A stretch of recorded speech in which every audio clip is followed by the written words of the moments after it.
everybody, and welcome to this episode of Mind the Gap, making education work across the globe with me, Emma Turner, and Tom Sherrington. Hello, everybody. Where tonight we are joined, we're really delighted to be joined by the lovely Abby Bayford from Academy Transformation Trust, who has written the fantastic book, Letters to My NQT Self. And we're going to delve a little bit deeper into that book. And Tom's going to ask us our first question about that book. So welcome, Abby. Thank you for having me. Yeah, welcome. It's great to talk to you. In fact, you're somebody who I've talked about lots of things. I'm very always really pleased to see your massive enthusiasm on Twitter for CPD and for your own work. And that's not just because you talk about walkthroughs, which obviously makes me happy, but it's just the whole spirit of it. I just love it. You're one of these people that I feel like embodies this whole energy that our profession's got, where you're just really committed and really enthusiastic, but also working hard to do something really, really well. So this book is interesting. So, I mean, I want to ask you a bit about the purpose of it, because it's a sort of charitable purpose. It was, and the charity I'm going to ask you to tell us a bit about is called Education Support. So did you write the book specifically to raise money, or was it something that you were going to do anyway? And tell us a bit about the charity. Yeah, so I mean, it didn't start out as a book. So basically, it started out me and probably 5 other colleagues sat in a room talking about our varying induction experiences when we started out, because we had decided to use the early release DCF materials because we were really worried about our NQTs and RQTs that had a pretty limited experience because of COVID and lockdown. And so we thought, okay, let's use these materials, put together a bit of a leadership development pathway for them. And we spent half the time talking about all the things we didn't want to do, or, you know, the kind of health warnings and the retrospective insight we wanted to offer to early career teachers. And we found out all these amazing things about each other and all these horrendous experiences we've been through, or great experiences as well. And I asked the question, why don't I know these things about you? I know loads about you. Why don't I know this? And why don't we talk to each other about 14 years ago, in my case, when we started teaching? And we couldn't really answer that question. And so we started to hypothesize about how lonely it might be for an early career teacher right now, going through everything they're going through, not realizing that, I mean, granted, we were not going through lockdown periods, but, you know, we would have had very similar struggles in the classroom and so on. So Abby being Abby, I just came up with like an idea of, I know, let's write a retrospective letter to ourselves where we offer some insights that might help early career teachers, or at least reassure them that they're not alone. And we decided that we'd do it as a blog and we'd share it on Twitter, and it gained some traction. So I decided to email John Catt and said, here's a few, do you fancy publishing it? And I kind of expected radio silence, in all honesty. And then one Sunday afternoon, I was having a cup of tea and flung it over myself because I saw I'd got an email from John Catt saying, yeah, okay, do it as a book. And I thought, okay, well, if this book is to help early career teachers, can we do something really great with this book? Because it was never my intention when I emailed John Catt that it would be profit making for us. It was never going to be a product that we sold. So I thought, okay, could this potentially raise some money for a charity doing really great things for education? That's fantastic. And education support, is that something a charity you'd supported previously, or so? What tell us what they do with the money they raise. Yeah, so we hadn't worked with them previously. I'd always admired them from afar, and I'd seen, you know, on Twitter and so on, some of the work they were doing. But because it's a mental health and wellbeing charity for everyone in the education sector, I was particularly attracted to their charity. So it wasn't just for teachers, it would be for anyone in a support staff role, whether that's a teaching assistant, site staff. You know, what we've been through recently has been incredibly stressful for everyone in our sector, not just teachers. So I was just particularly attracted to the fact that they were supporting everyone in education. They spoke to me about the helpline and, you know, how many colleagues they'd helped in quite desperate situations, people who were having suicidal thoughts. And, you know, I really wanted to think about how we could potentially use this book, donate our royalties to put some money back into the charity and help them to bolster that service they're offering. No, that's fantastic. So, well, congratulations, and I hope it does really well. And thank you. No, it's a brilliant idea. So, Emma, so what are your thoughts? Well, do you know, I was looking down the list of people who've written in the book, because it's such a broad spectrum of folk, isn't it? And one of the things that I found, and I don't know whether you found this when you were reading it, Abby, was there's lots of people in there who've got very specific standpoints within education. But when I read it, there was a really kind of uniting thread about, actually, regardless of where you are in your current thinking, we all kind of want the same thing, and we all kind of started off in the same way. So I just felt it was really reassuring. So my question is kind of, how did you pick who to ask, and then when they submitted the things, how did you put that sequence together? Because it seems to be quite deliberate. So I started off with ATT colleagues, and I sent an email out to the whole organisation and said, who wants to write a letter? Because as a people development lead, I really hate it when people get cherry picked for opportunities. It doesn't make equitable spaces. You're so much more likely to go down that path of an echo chamber. So I always send out a blanket, who's in, who has got an appetite for this, who fancies getting involved, and got really overwhelmed with the number of people emailing me from, you know, varying experiences. As CEO was saying, yeah, I want to write a letter. Colleagues who were kind of 2 or 3 years in, so that their insights were really fresh. And then people who'd been teaching a little bit longer. And I gave every single person the opportunity. Some people were more confident than others. So we had like workshops to support people with their writing and so on. And then just opened it up to people via Twitter as well. So you, Emma, you know, we'd had an early chat about the early career framework, probably almost a year to the date now. So I asked you and just reached out to people who had really generously given me their time in establishing our institute. And I thought that they might be able to support this cause too. Mm. It's so nice to see the list of names and think, oh, I know them. I wonder what their NQTU is like. Oh, I wonder what theirs was like. But there's a really reassuring kind of uniting feel to the book. It's like a bit of a hug, really. And I think, I mean, I work day in, day out with early career teachers, and I just feel like this is something that every single one of them needs to read, especially when you're completely overwhelmed at the beginning of your career potentially, and you're looking at kind of the great and the good and the people who seem to be the swans. It's really nice to know that underneath those swans were quite a lot of paddling going on. I think I described the book when I spoke to the editor at John Catt. I said I want it to feel like a heated blanket. You know, you get into bed and your body relaxes and you just suddenly feel better. And I kind of imagined, I wanted it to be the kind of book that you could just pick a letter out one evening if you're having a really bad day or a great day with a cup of coffee or something stronger, depending on how bad the day was, and read one of those letters and just realise that those people, like you said, who seem like they're swans and they've got it and they're doing it and they're not having to give anything a second thought, you know, maybe potentially had a really tough time in that first year and overcame it.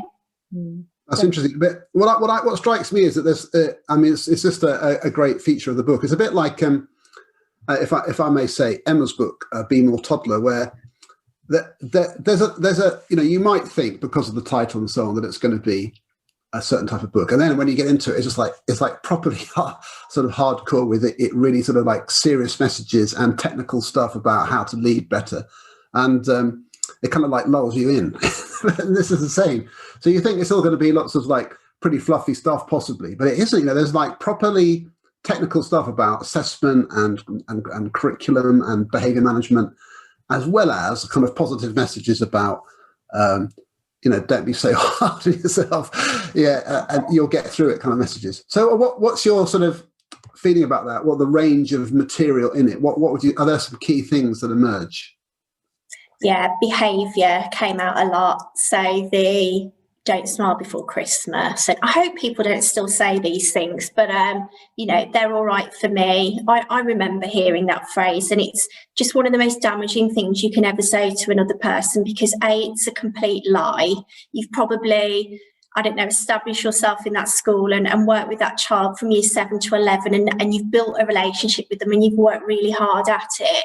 And also it makes people feel really disempowered, because if we start saying things like, oh, well, they're okay for me and you'll be all right, just stick at it, and give really wishy-washy feedback, people feel like they have no control in their classroom, like there's nothing that they can deliberately do to try and work on that relationship or improve the routines or work on their expectations. So I think that it can lead to really fixed attributions as you progress through your career. If you start to think of yourself as really independent to other children's behaviour and not able to affect change in your own classroom.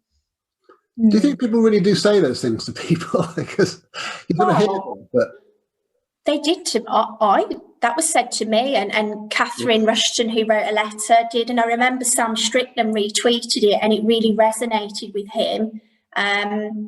Yeah, I like to think people don't say it anymore, but it was definitely part of the rhetoric when I trained. Wow.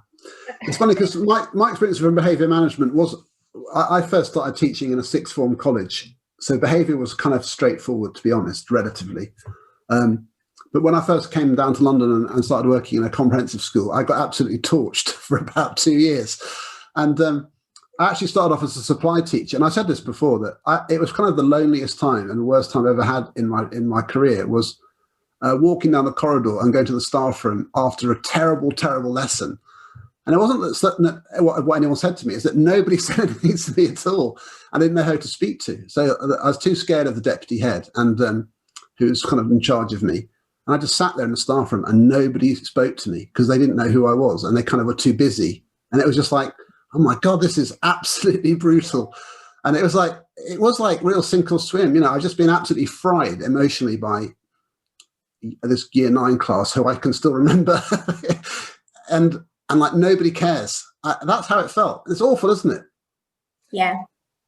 Do you think, Abby, that whether this was intentional or unintentional, what you've actually done by saying that everybody was in the same boat, like Tom's had that kind of experience, and we've all had the day from hell, the one where you just want to shut the door and slide down it like in a cartoon and kind of weep. We've all had those days. Yeah. But inadvertently or intentionally, by putting all of those in one place, you've actually given people permission to say it's okay to have that kind of day. And you've opened up that conversation, which otherwise might have stayed shut, with people trying to present this kind of Teflon exterior of nothing to see here, everything's fine, you know.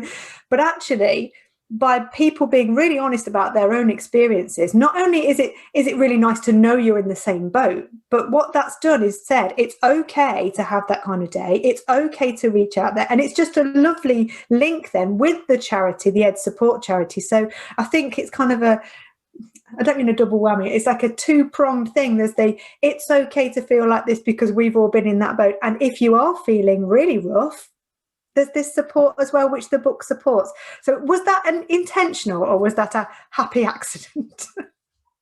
I mean, the creation of the book was intentional, because at that point then, as we started to put it together, we were very aware of the charity we were supporting. So, you know, that thread runs through. When some of the letters were published as blogs, not so much.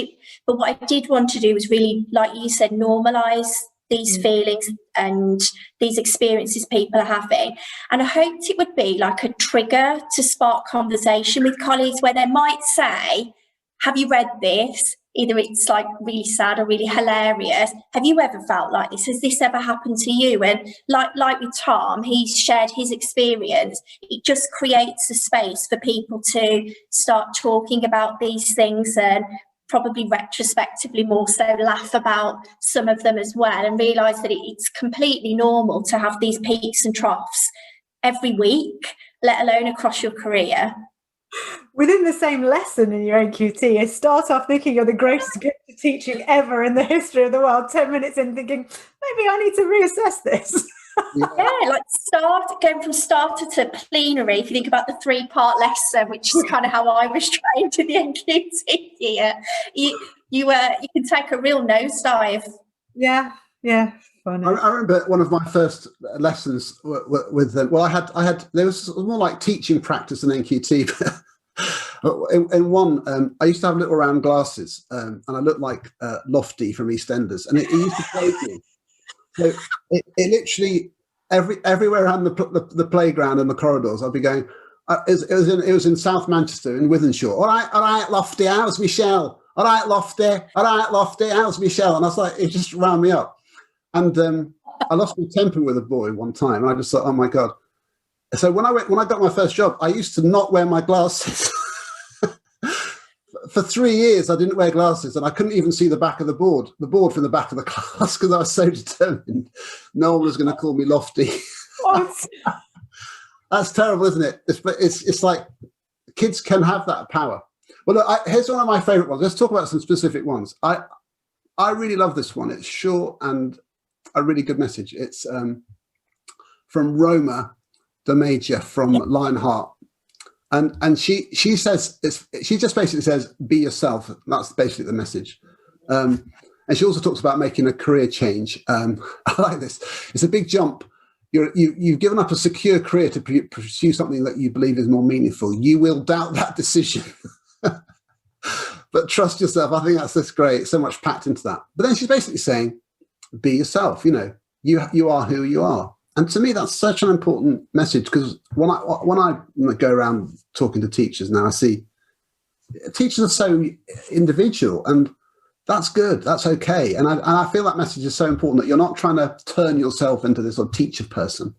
You can be yourself. I mean, so that's one of my examples. Do you have a particular favourite one, Abby, or is that too mean to say?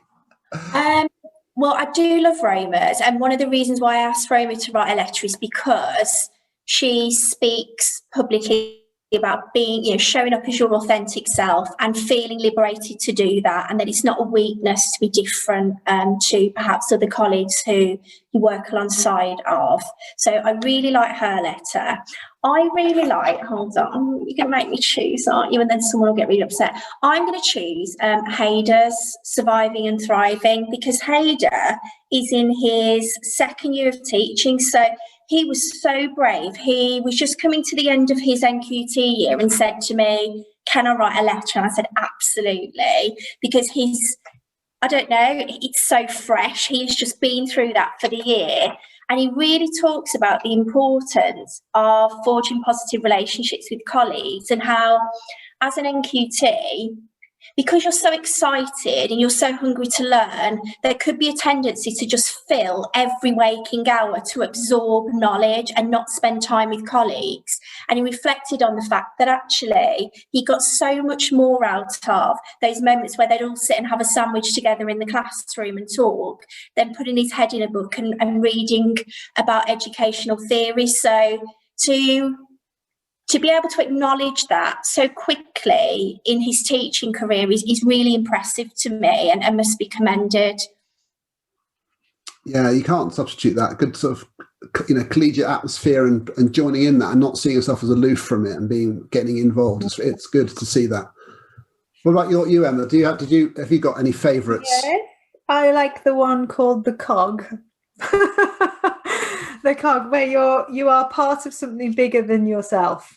That it is a collegiate profession, and you need to get to know not only the individuals but what the roles are in the school, and that regardless of what happens, that big wheel's just going to keep on turning, and you are a cog in that wheel, and you need to work out not where you fit, but how you can contribute, and do that through really positive relationships. And that's by Asha Cayley. I'm just checking it out now, so she gets a name check. Yeah.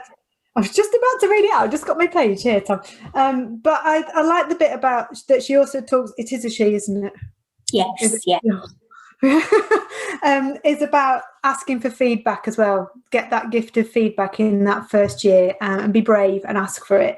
And then just see, says at the end, enjoy yourself and look after yourself, because it is a brilliant job and there is so much fun inside the job. And I think sometimes we lose that part of it, that actually when you shut the door and you're with those young people, it can be the most brilliant, hilarious, uplifting kind of privilege of a place to be. And that cog chapter just sums that up. Get to know everybody, find out how it all works, find your kind of fit within the big wheel, and then just really enjoy it. So I really liked that one, the cog. That was my favourite.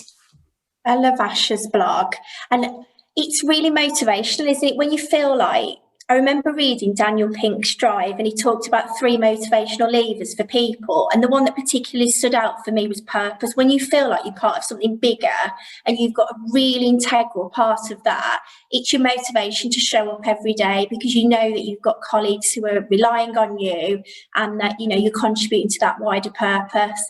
And funnily enough, when I read Ash's letter, it reminded me of the fact that when I was vice principal, that, you know, when I'd line manage heads of department and we might have a meeting, and you could just tell they were really low, and, you know, they just had a really rubbish week for a whole multitude of reasons. And I'd just say to them, what do you most love about your job?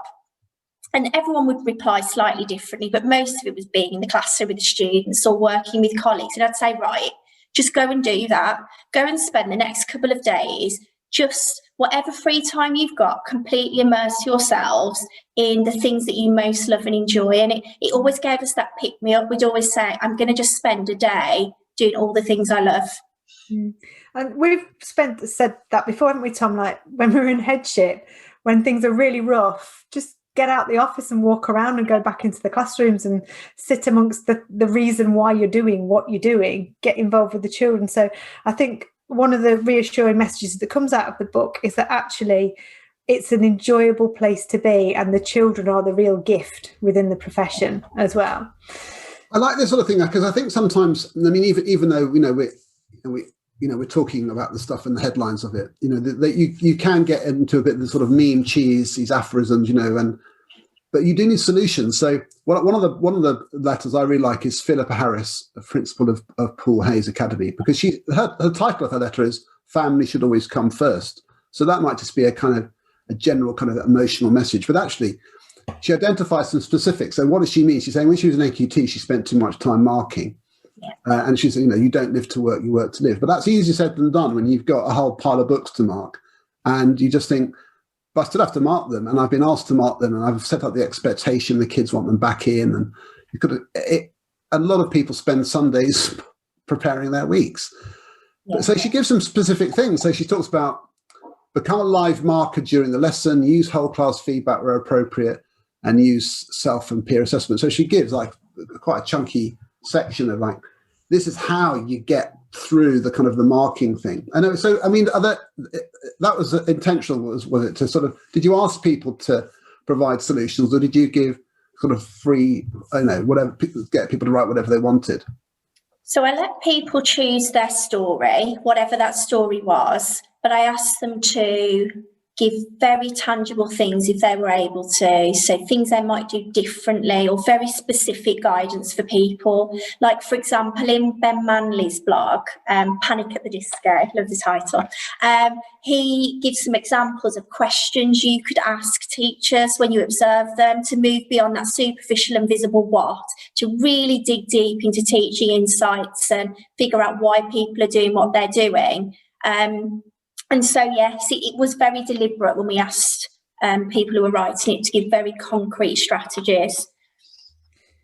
There's some great other advice in there. The one, Stephanie Badham, about the bare necessities, it made me howl, because I just recognised so many aspects of my early practice and the practice of others, where she's basically just amassing half of the works and the range and Smiths and every kind of craft item to create the most wonderful, you know, decorated classroom that's like a theme park. And actually what she says is that's all very lovely and all very well and good, but actually you need to get down to the bare necessities and actually focus on the job in hand. So, and I love the way she narrates that, because I think, especially in primary, we've all been through that process of wanting to create this classroom that's like Narnia or Harry Potter land, and actually you realise very quickly actually, I kind of need to get on with the basics, the bare necessities. Otherwise, my job is going to completely take over my life, which links back to the workload thing that you were just talking about, Tom. And it's all beautifully interwoven, I think, with so many different stories. Funnily enough, Emma. Oh, sorry, Tom. No, go on, you go. I was just going to say, funnily enough, I did actually turn my classroom into the Chronicles of Narnia in my NQT year. Genuinely. I remember you telling me. Didn't you have a wardrobe with coats in? Yeah. And got told off because, I mean, understandably so, people couldn't really get in my classroom without climbing over the shoe rack and parting coats. And so people would come and give me a message and it would take them 5 minutes to get into the lesson. I mean, it wouldn't pass a risk assessment, put it that way these days. But I'd done this because I genuinely thought that I needed to create this really immersive experience. We'd only done like half a term on The Lion, the Witch and the Wardrobe. But, I decided that I would transform my classroom into this because it would mean something if my classroom wasn't, well, practically it was like a circus, really. Minus people hanging from the ceiling, we had everything else. Well, I was talking with a colleague of mine, David Chappell, when we were lecturing on our skit recently, and he does this wonderful part of the presentation for our skit students called The Danger of the Dangly Bits.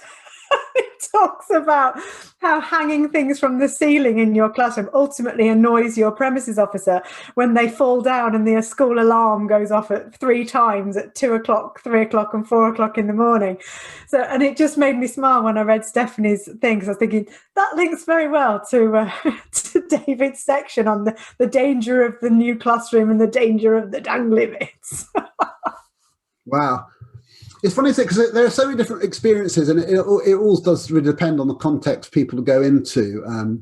I've seen some teachers in all the different schools I've worked in come in and thrive into different levels, and sometimes you feel like they haven't quite found the right place for themselves, and you can see them developing. I mean, I first started teaching with all the teachers in the department were 20 years older than me and much better, much more knowledgeable about what to do, and it was quite a tight regime. And I at the time I kind of used to grumble about it, but looking back, I've got huge respect for the fact they kind of really properly trained me and had to learn to, I learned a lot from them. But at the time, I don't think I was very appreciative of it. And one of the bits of advice they told me was to keep paying my pension contributions, because I was always thinking, what's all this money going out of my pay packet? I'm not, and they just said, keep doing it. Like, don't muck about with it. So I sort of said, oh, okay. And it felt really boring and kind of stuff. But obviously now I'm 55. I'm glad I did. But it's that sort of thing, respect your elders. It doesn't sound like the right kind of message to give someone in their early 20s, but there is a kind of, I don't know, there is something about that. Do you feel there's any of that coming through the letters? Yeah. So some people really reflect on great relationships they had with mentors or colleagues they'd grown close to, and the long-lasting impact. Alicia Rickard talks about this really nicely in her letter Friends, and it's really nice actually because a mentor is now her principal and she's become assistant principal, and they've been on that whole journey together. But at the same time, I do think the mentor relationship has changed so significantly, certainly from when many of us were NQTs writing those letters. I'm sure I heard someone say, or read in a blog somewhere, now it's like going from driving a Skoda to a Ferrari in terms of the expectations of a mentor, particularly under the early career framework. You're suddenly not, I don't know, patting someone on the back, giving them a cuddle and giving them a cup of tea and saying it's going to be okay. I'm not saying that's all they did when I was training, but it was very pastoral in its approach. Now you are an instructional coach. You're supporting deliberate practice, purposeful practice. You're talking about, mental models of good teaching. The bar has significantly raised for mentors. So I feel like the mentor experience we reflect on in the book doesn't necessarily represent perhaps what is expected of a mentor now. I don't think I knew who my mentor was until after Christmas. And I genuinely did. I had to remember going to have to ask my head teacher, who's meant to be looking after me? It's nearly the Christmas performance. But you're right that mentor role has changed so much. But and they do all those wonderful things, the supporting the teaching and the planning and the mental models, but there still has to be the cup of tea and the arm around the shoulder and it's going to be all right. And I think this is a beautiful way of providing, like you say, a conversation starter into that kind of conversation, because you can have Tom's walkthroughs for the kind of the meaty bit of the teaching, but I think this is a beautiful kind of 3-point conversation, like you said, to have. Oh, should we have a look at this one? Look what this person was feeling, because unless we actually make people feel they can do the job and supported in the job, as well as having the mechanical tools and the knowledge and the skill to do it, unless they feel like they can do it and that they want to do it, they're not going to stay. So I think this is a huge bonus for recruitment and retention as well, Abby, for keeping people in post, to realise that their mentors can use it, they can use it to kind of have those conversations that otherwise potentially might not have been had.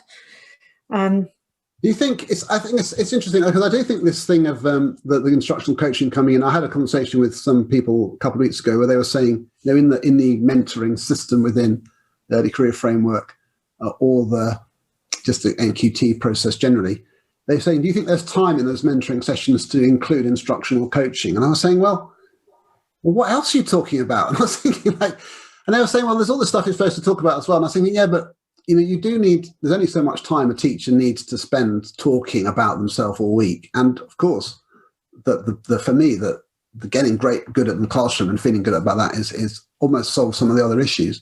But there is a separation. And I do think you need, sometimes it's helpful for it not necessarily to be the same person. And so the person who is the kind of your go-to person to go, oh my God, I'm really struggling here, might not be the person who's sort of saying, this is how you should do your formative assessment better. Do you think, or do you feel that you can blend the two?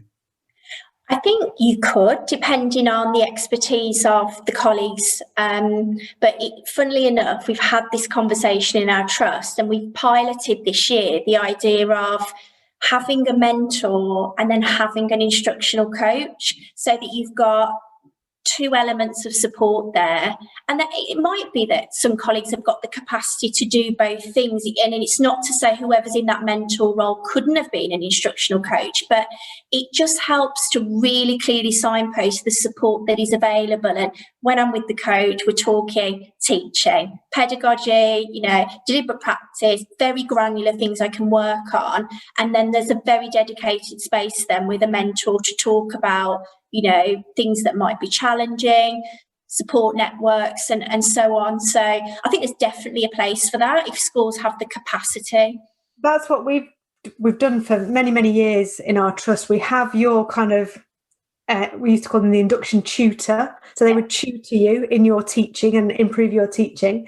And then you would have your mentor, who was kind of the, how's it going, checking in, da, da, da. But then we also have a third person who's somebody who's fairly as early on in their career as possible to be your buddy, to actually go, which reading scheme are we using? How does the photocopier work?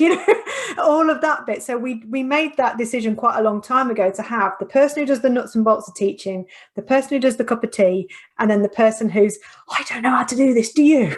So, and that it does work beautifully, because you've not got that blurring of the roles then, and you're not having, I don't mean that professionals pretend, but there is kind of that blurring of, if I say that I'm struggling with the person who's having to improve my teaching, does that kind of affect the conversation that we have? So having those different people to talk to with different, I don't want to say hats, but with different roles is so important, to know that you've got that support. And that also makes the early career teacher talk to more people in the organisation and not do what one of the letters that it was hinted at, squirreling yourself away and just reading books. It makes you get out there and talk to folk. I think it's amazing. And I have to say that, the world has changed so significantly since I was an NQT. So, there are computers,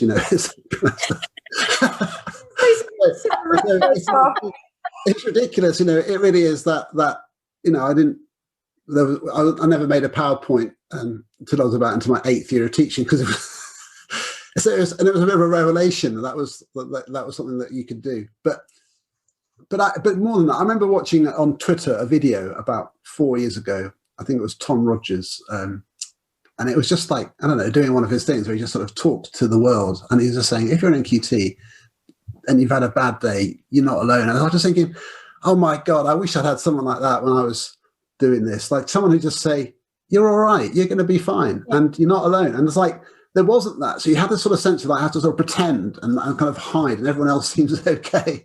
Yeah. And that social media allows you to see that there's other people just like you. And I do feel now there's this kind of absolutely fantastic kind of community spirit across the system, which is there. I mean, do you see that? Yeah, well, I don't think this book could have been created if it wasn't for that community spirit in education. So, you know, we might have in ATT somehow managed to pull this off. I'm not entirely sure. And then, but because we've got this real collegiality now across our sector, I felt able to reach out to people and ask. And if those relationships weren't there, I'd have never put myself out of my comfort zone and sent a direct message to someone and said, would you contribute a letter? That wouldn't have happened. So this book is completely born out of people being generous with their thinking, generous with their time, truly collaborative in their endeavours. And it's also a testament, Abby, to your brilliant skill in people development and community building. Because people don't do favours for people they don't like or they don't respect. So don't do yourself out of the work that you've done there. Because I just wanted to ask you, it's not necessarily related to the book, but you've got the most brilliant job title. And I always want to know what it is that you do. Underneath it fancy, doesn't it? Yeah. So tell us what your job title is and then what you do. Yeah, so it's Director of Institute, which is leading on people development across the whole trust. So we've got around 1,900 employees. So this is me overseeing their people development needs, and not just people in education, but HR, estates, IT, finance directorates as well. And what I would do, if I try and think of like a typical week as Abby, would be, we have a people development lead in every academy. So I work really closely with them in terms of the people development design. How do we create equitable, high quality learning experiences for our staff? So for example, you know, we are aligning all of our deliberate practice work and our coaching at the moment. Then I'd be working with the HR director, and we'd be looking on our people development policies, induction, people development routes for colleagues as well. I've set up strategic collaboration groups across our trust. So we've got curriculum hubs, but we've mirrored that. So in finance, HR, estates and so on, they have a development day together every half term. So although I could definitely not lead a development day for the estates team, I would support them in terms of the design. So we talk about, you know, how you would design a really great learning experience for staff. And they would obviously use their expertise to deliver that, or I might help to support source that as well. And then we have our training courses as well. So we run coaching programs. We have the webinar series, which is hugely popular in our trust, because I'm a firm believer, if you're asking people to innovate and really reflect on their practice, sometimes it needs an injection of new knowledge and practice. No one's trying to do a bad job. So if something isn't working in the way that you'd hoped, we probably need to have some exposure to a setting where it's working really well. So I use the webinar series as a way to diffuse research, I guess, for colleagues in a really clearly communicated, easy to access way, because not everyone will geek out like I will at the weekend and have the capacity to and sit and read all of these books. So it's just a really nice way of distilling that research. I can't believe you're saying that. I just don't understand what you're saying there. Surely everyone does that. Well, I feel like I'm converting we keep calling ourselves nerds in the trust, and we keep sharing pictures of what we're reading with each other, but people lead very busy lives but want to continue to keep getting better, and I don't think that they should have their progress halted just because they can't find the time in their weekend to sit and read a book. So the webinar series are hugely popular because people will either attend live or listen to it while they're going on a run or walk with the kids or cooking, and they can still feel like they're getting the same offer that everyone else is. Well, it's amazing. Well, I love it. I mean, I love the fact that you've come round to talking about all the other people in schools as well, because that's so fantastic. Although we started obviously because of the book about NQTs, it's amazing. Great, it's a great thing. So I think we're coming to the end of the time here. I just want to just say it's absolutely brilliant talking to you. I just love the enthusiasm and kind of the knowledge you have of that whole process. And to people who are listening or watching the YouTube, this book is really great. I mean, I think it's the sort of thing you should have in every school at least, so that you got NQTs, you've got newly qualified teachers. Give them this book and say, look, you're going to be fine. And the messages are just so strong and so supportive, but also just useful as well. So it's all of those things. So congratulations on the book. When is it out? When is it available to buy? It's out now. Yeah. Just find it. Yeah. Emma has a physical thing there. Yeah. So go and get it, people. Get one for your school. Okay. So thanks everybody. Thanks for listening to Mind the Gap with me and Emma, and we'll see you very soon. Thank you for joining us. Thank you for listening on all the podcast platforms, and thanks again to Abby for joining us for this excellent discussion about a letter to my NQT self. Thanks, everybody.